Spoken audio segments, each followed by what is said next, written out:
Bonjour à tous et bonjour à toutes. Je vous souhaite un bon matin, un bon dimanche matin. Je suis ravie de vous retrouver aujourd'hui et j'ai eu l'élan de vous proposer l'adaptation d'un conte soufi qui s'intitule Les trois portes de la sagesse et qui nous raconte probablement la nécessité sur notre chemin de vie dans la matière ici, de nous aimer, d'apprendre à nous aimer et à aimer. Voilà, donc je vous souhaite un délicieux petit moment. Peut-être vous pouvez en profiter pour avoir un petit carnet, un stylo à côté et prendre quelques notes. Il se peut que ça vous amène à réfléchir sur votre propre parcours. Voilà, en tout cas, je vous souhaite un délicieux moment à partager. Un roi avait pour fils unique un jeune prince courageux, habile et intelligent. Pour parfaire son apprentissage de la vie, il l'envoya auprès d'un vieux sage. « Éclaire-moi sur le sentier de la vie, demanda le prince. « Mes paroles s'évanouiront comme les traces de tes pas dans le sable, répondit le sage. Cependant, je veux bien te donner quelques indications. Suis ta route. Tu trouveras 3 portes. Lis les préceptes indiqués sur chacune d'entre elles. Un besoin irrésistible te poussera à les suivre. Ne cherche pas à t'en détourner, car tu serais condamné à revivre sans cesse ce que tu aurais fui. Je ne puis t'en dire plus. Tu dois éprouver tout cela dans ton cœur et dans ta chair. Va maintenant, suis cette route droit devant toi. » Le vieux sage disparut et le prince s'engagea sur le chemin de la vie. Il se trouva bientôt face à une grande porte sur laquelle on pouvait lire « Change le monde ». C'était bien là mon intention, pensa le prince. Si certaines choses me plaisent dans ce monde, d'autres ne me conviennent pas. Et il entama son premier combat.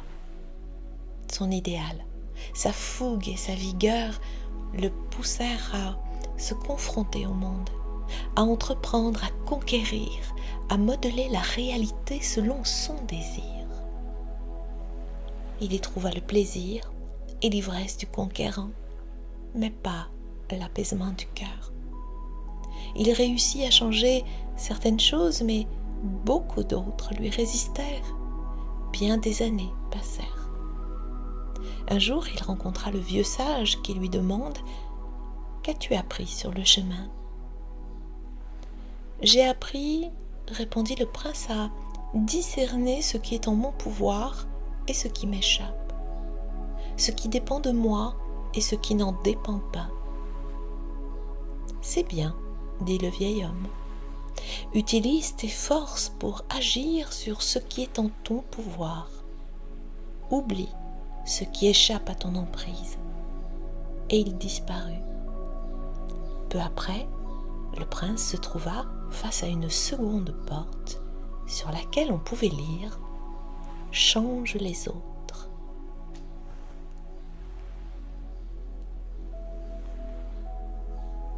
C'était bien là mon intention, pensa-t-il. Les autres sont source de plaisir, de joie et de satisfaction, mais aussi de douleur, d'amertume et de frustration. Et il s'insurgea contre tout ce qui pouvait le déranger ou lui déplaire chez ses semblables. Il chercha à infléchir leur caractère et à extirper leurs défauts. Ce fut là son deuxième combat. Bien des années passèrent. Un jour, alors qu'il méditait sur l'utilité de ses tentatives de changer les autres, il croisa de nouveau le vieux sage qui lui demanda « Qu'as-tu appris sur le chemin ?»« J'ai appris, » répondit le prince, « que les autres ne sont pas la cause ou la source de mes joies et de mes peines, de mes satisfactions ou de mes déboires. Ils n'en sont que le révélateur ou l'occasion. C'est en moi que prennent racine toutes ces choses. » « Tu as raison, dit le sage. Par ce qu'ils réveillent en toi, les autres te révèlent à toi-même.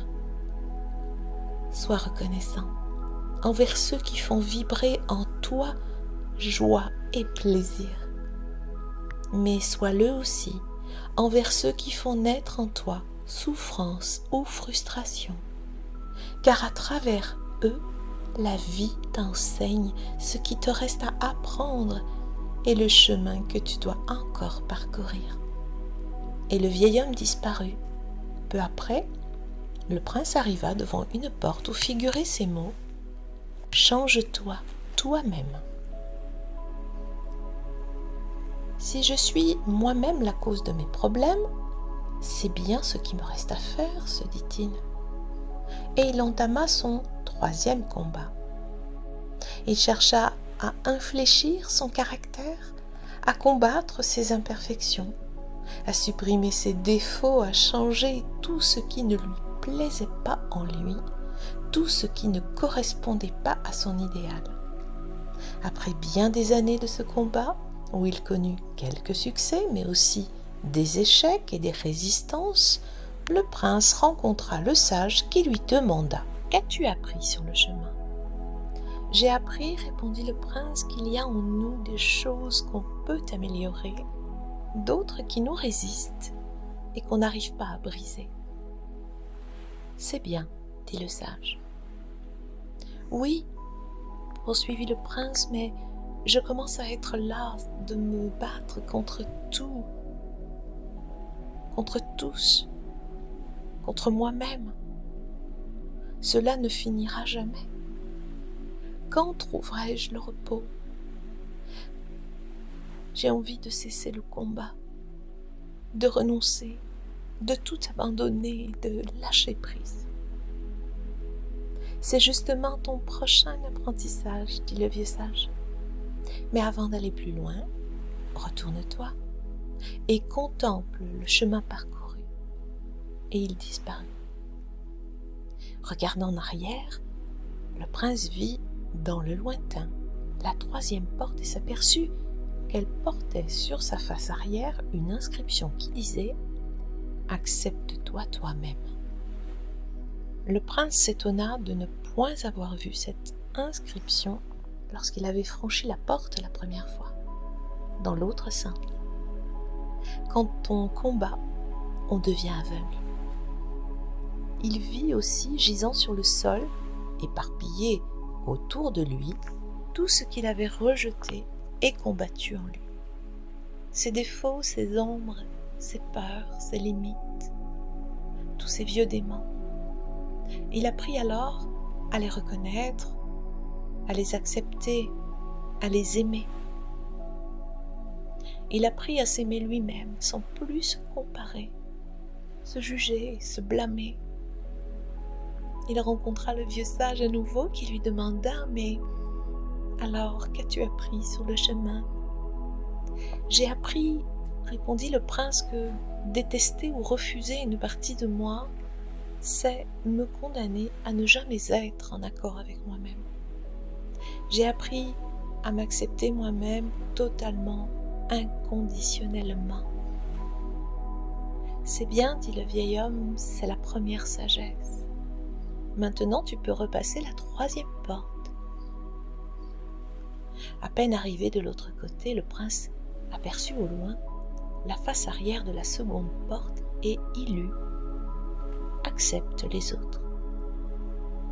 Tout autour de lui, il reconnut les personnes qu'il avait côtoyées dans sa vie, celles qu'il avait aimées, comme celles qu'il avait détestées, bien sûr, celles qu'il avait soutenues et celles qu'il avait combattues.